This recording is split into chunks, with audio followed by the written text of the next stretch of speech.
اس سے پہلے کہ میں سورۃ العصر کے بارے میں کچھ عرض کروں، چند باتیں تمہیدی طور پر جان لیجیے۔ نمبر ایک، یہ قرآن حکیم کی مختصر ترین صورتوں میں سے ہے۔ صرف 3 صورتیں قرآن کی ہیں جو 3 آیات پر مشتمل ہیں۔ سورۃ العصر، سورۃ الکوثر، سورۃ النصر۔ 3 سے کم آیات پر کوئی سورت مشتمل نہیں ہے، تو 3 سب سے چھوٹی صورتوں میں سے ایک سورت سورۃ العصر ہے۔ نمبر 2 یہ کہ یہ قرآن حکیم کی اولین صورتوں میں سے ہے۔ قرآن کا اسلوب یہ ہے جو سورہ ہود میں بیان ہوا، کتاب احکمت آیاتہ ثم فصلت من لدن حکیم خبیر۔ یہ ایک ایسی کتاب ہے کہ جس کی آیات پہلے محکم کی گئیں اور پھر ان کی تفصیل بیان کی گئی اس ذات کی طرف سے جو حکیم اور خبیر ہے۔ ابتدا میں قرآن مجید کی چھوٹی چھوٹی صورتیں، لیکن یہ چھوٹی چھوٹی صورتیں مضامین کے اعتبار سے، حکمت کے اعتبار سے، ہدایت کے اعتبار سے اس محاورے کے مانند ہے کہ دریا کو یا سمندر کو کوزے میں بند کر دیا جائے۔ تیسری بات یہ کہ یہ قرآن حکیم کی جامع ترین صورت ہے۔ میرے انداز بیان کو پہچانیے، پہلے میں نے کہا یہ قرآن مجید کی مختصر ترین صورتوں میں سے ایک ہے، پھر میں نے عرض کیا یہ قرآن حکیم کی اولین صورتوں میں سے ایک ہے، اور اب میں کہہ رہا ہوں یہ قرآن حکیم کی جامع ترین صورت ہے۔ قرآن مجید کا موضوع ہے ہدایت۔ الف لام میم ذالک الکتاب لا ریب فیہ ھدی للمتقین۔ رمضان مبارک کی عظمت کے بارے میں بیان کیا، شہر رمضان الذی انزل فیہ القرآن ھدی للناس وبینات من الھدی والفرقان۔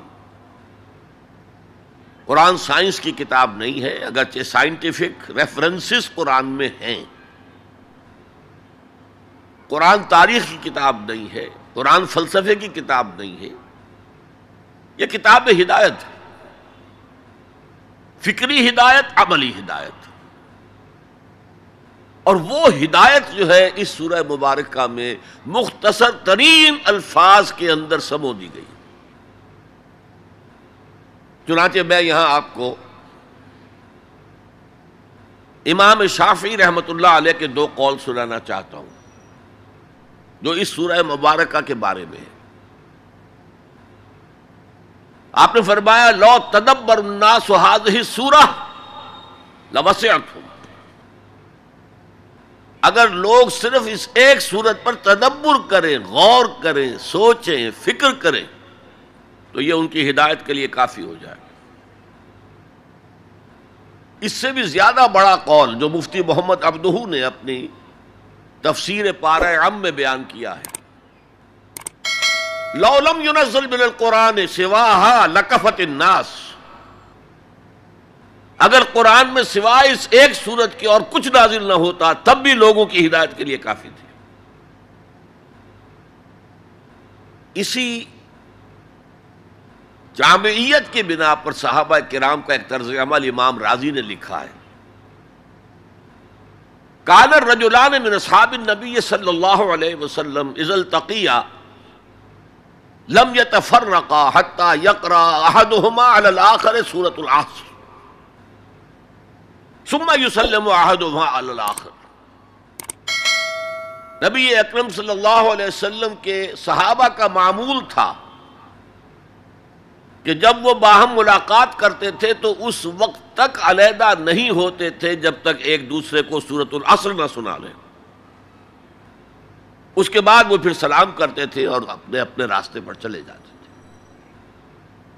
یعنی تذکیر کے لیے، یاد دہانی کے لیے۔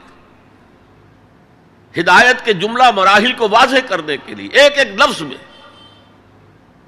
یہ سورہ مبارکہ جو ہے واقعتاً اسی کی مثال ہے کہ سمندر کو کوزے میں بند کر دیا گیا۔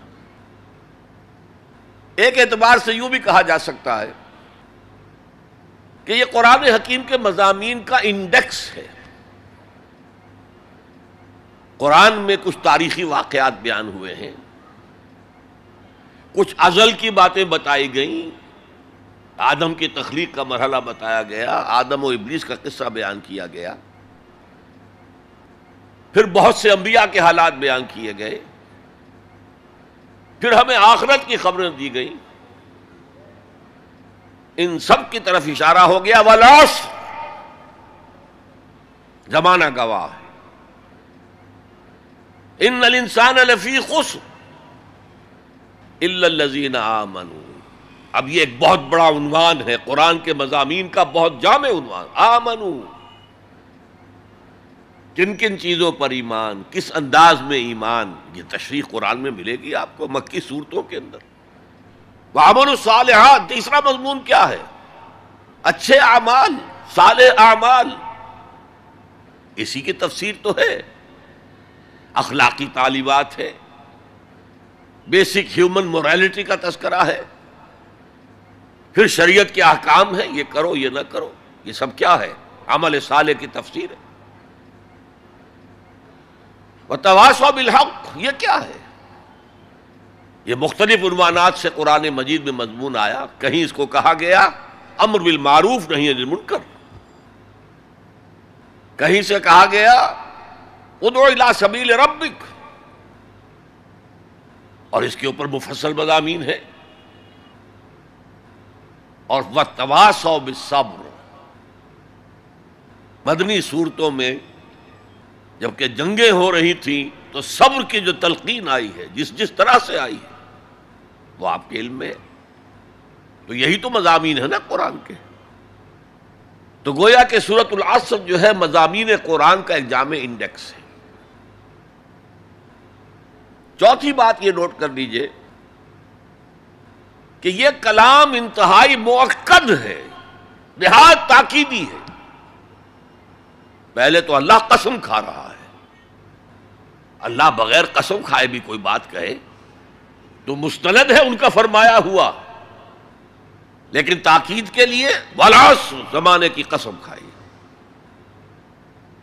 ان الانسان لفی خسر، ان تاکید کے لیے، لفی لام پھر تاکید کے لیے، خسرن تفخیم کے لیے، معمولی خسارہ نہیں، 1000 2000 لاکھ 2 لاکھ کروڑ 2 کروڑ کا خسارہ نہیں، بہت بڑا خسارہ، تاکید کی انتہا ہے۔